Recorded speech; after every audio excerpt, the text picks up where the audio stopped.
ආයිබෝවන්. ඉතින් අදත් ඔයාලට මම වීඩියෝ එකක් අරගෙන ආවා. කලින් පොරොන්දු වුණා වගේම ඒසෝ කියන ව්‍යාකරණය අද අපි අරගෙන ඇවිල්ලා තියෙනවා. ඉතින් අපි බලමු ඉස්සරහට මේක පාවිච්චි වෙන්නේ කොහොමද කියලා.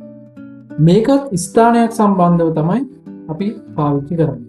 ඒ කියන්නේ මේකත් අර වගේම දෙවිදියකට පාවිච්චි වෙනවා. බලමු අපි ආයෙත් මොකක්ද කියලා. යම්කිසි ක්‍රියාකාරකමක් කරන ස්ථානයක් හැඳින්වීමේදී මේක පාවිච්චි කරනවා. ඒ කියන්නේ යම්කිසි ක්‍රියාවක් කරනවා යම්කිසි ස්ථානයක ඉඳගෙන. එතකොට අන්නේ ස්ථානය පැහැදිලි කිරීමේදී ස්ථානය ප්‍රකාශ කිරීමේදී මේ ඒසෝ කියන ව්‍යාකරණය යෙදෙනවා. ඒ කියන්නේ යම්කිසි ස්ථානයක් යම්කිසි ස්ථානයක ඉඳගෙන යම්කිසි ක්‍රියාකාරකමක් කරනවා. මේ ස්ථානය පැහැදිලි කිරීමේදී උපුටා දැක්වීමේදී කියන්නේ ඉස්මතු කරලා පෙන්වීමේදී කියනකොට එහෙම නැත්නම් ලියනකොට මේක පාවිච්චි කරනවා. ඊළඟ එක තමයි පිටත් වෙන ස්ථානයක් හැඳින්වීමේදී. මොකද මේ පිටත් වෙන ස්ථානයක් කියන්නේ? ඒ කියන්නේ යම්කිසි තැනක ඉඳලා තවත් තැනකට යනවා. එහෙම නැත්නම් අපි හිතමු ඒක යනවා වෙන්නත් පුළුවන්. මේක වස්තුවකට එහෙම නැත්නම් පුද්ගලයෙකුට මේ ඕනම එකකට යොදවන්න පුළුවන්. යම්කිසි ස්ථානයකින් පිටත් වෙනවා, මූව් වෙනවා. එතකොට ඒ ආරම්භක ස්ථානය හැඳින්වීමට මේක පාවිච්චි කරනවා. ඒතර අපි උදාහරණයක් අරගෙන බලමු මේ දෙකම කොහොමද යෙදෙන්නේ කියලා. චොනන් චිපේසෝ යොන්හරල් පස්සෝ. ඔන්න බලන්න මෙතන චොනන් කියන්නේ මම, චිපේසෝ ගෙදරදී. ගෙදර චිප් කියන්නේ ගෙදර, චිප් ඒසෝ අන්න ඒසෝ එතනට ඇවිල්ලා තියෙනවා. ඊළඟට යොන්හරල් පස්සෝ. යොන්හා කියලා කියන්නේ චිත්‍රපටයක් බැලුවා. ෆිල්ම් එකක් බැලුවා. චොනන් චිපේසෝ යොන්හරල් පස්සෝ. මම ගෙදරදී ෆිල්ම් එකක් බැලුවා. ඒතර ෆිල්ම් එකක් බැලුවා කියලා කියද්දී මේ ස්ථානයක් තියෙනවා. ඒ තමයි ගෙදර. චිප් කියලා ස්ථානය. ඒතර අන්නේ ස්ථානේ ඉඳගෙන බැලුවා. මම ගෙදර ඉඳගෙන මේ චිත්‍රපටියක් බැලුවා. අන්නේ අදහස තමයි මේ ඒසෝ කියන ව්‍යාකරණයෙන් අපිට පැහැදිලි වෙන්නේ. චොනන් චිපේසෝ යොන්හරල් පස්සෝ. බලමු අපි ඊළඟ එක. චොනන් ශ්‍රී ලංකායේසෝ හංගුක් මාල් පෙවොස්සෝ. චොනන් මම ශ්‍රී ලංකායේසෝ ශ්‍රී ලංකාවේදී හංගුක් මාල් කොරියන් භාෂාව පෙවොස්සෝ ඉගෙන ගත්තා. අන්න බලන්න එතනදී මම ශ්‍රී ලංකා කියන රට අපේ රට. එතකොට ශ්‍රී ලංකා ඒසෝ ලංකාවේ ඉඳගෙන ඉඳද්දී හංගුක් මාල් පෙවොස්සෝ කොරියන් භාෂාව ඉගෙන ගත්තා. අන්න එතනදී අපි ඒසෝ භාවිතා කරේ යම්කිසි ස්ථානයක ඉඳගෙන කරපු ක්‍රියාකාරකමක් පැහැදිලි කිරීමට. ඊළඟ එක උරි හක්යෝ ඒසෝ මන්නා. අපි පාසලේදී හමු. අන්න ක්‍රියාකාරකම තමයි හමුවීම.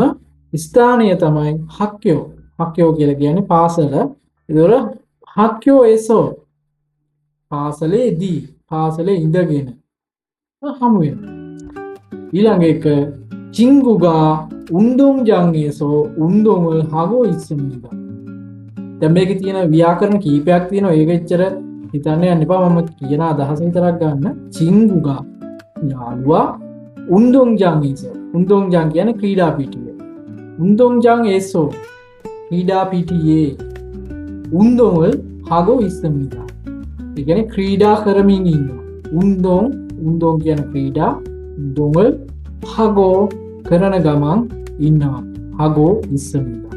චිංගුගා උන්දොන් ජානේසෝ උන්දොන් හගෝ ඉස්සමිදා. අන්න බලන්න ඒතර ක්‍රීඩා පිටියේදී කියන එම ස්ථානය සම්බන්ධව තමයි මේක ඊයේදී. බලන්න හරිම පැහැදිලි හරිම ලේසි. චොනන් ශ්‍රී ලංකායේසෝ වස්සමිදා. අන්න බලන්න දැන් මෙතන වෙනස්.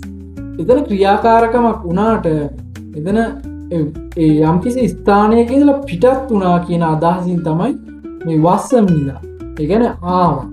මම ලංකාවේ ඉඳලා ආවේ. ඒතකොට ලංකාවේ ඉඳලා තමයි ආවේ. ලංකාවේ ඉඳලා පිටත් වුණ ස්ථානය කොහෙද? ලංකාව.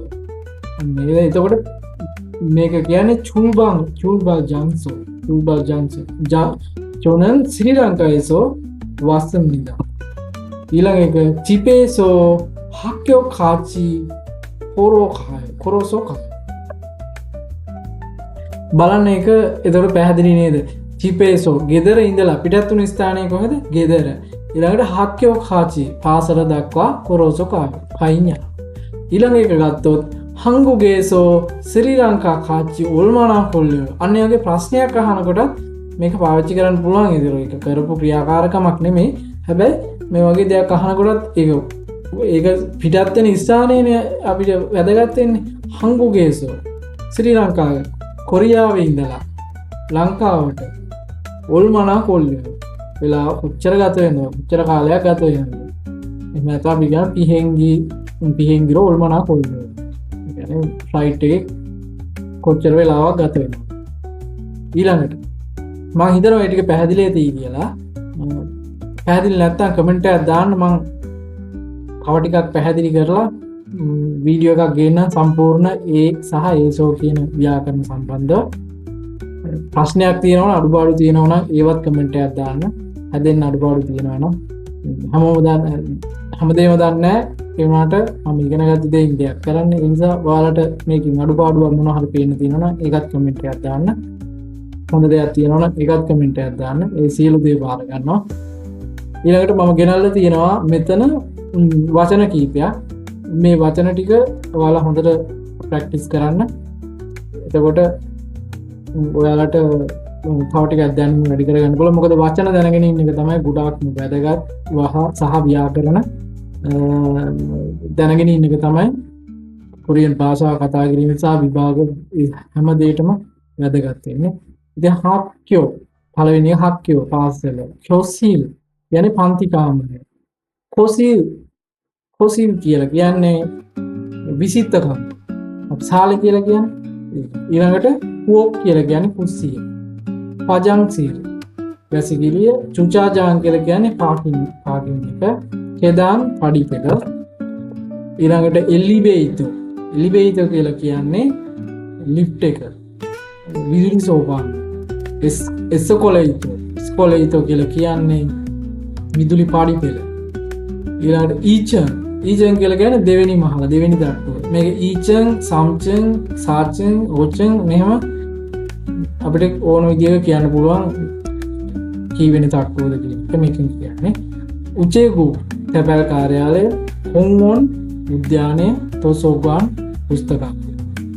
ඉතින් ඊළඟට මම මෙතන ගෙදර වැඩ ටිකක් ගෙනල්ලා තියෙනවා. මේ ටික මේ කොරියන් භාෂාව ඒසෝ කියන ව්‍යාකරණය දාලා වචන හොයාගෙන මේ ටික කොරියන් භාෂාවෙන් ලියලා බලන්න. එතකොට ඔයාලට ඔයාලගේ දැනුම තව ටිකක් වැඩි කරගන්න පුළුවන්, තහවුරු කරගන්න පුළුවන්. ඉතින් අද වීඩියෝ එකෙන් මම කතා කරන්න තියෙන ටික තමයි මේ කතා කරා සියලුම දේවල්. ඉතින් ඔයාලා හොඳට ප්‍රැක්ටිස් කරන්න, හොඳට මේ වීඩියෝ බලන්න. තව ඔයාලගේ ළඟ තියෙන පොත් එහෙම තියෙනවා නම් ඒවත් බලලා භාෂාව හොඳට ඉගෙන ගන්න. කොරියන් විභාග සමත් වෙන කොරියාවට එන්න. මෙහි තියෙන මේ සුන්දරත්වය අත්විඳින්න හැකියාව ලැබේවා කියලා ප්‍රාර්ථනා කරනවා. මම නවතිනවා. ඊළඟ දවසේ ආ වීඩියෝ එකකින්. ස්තුතියි.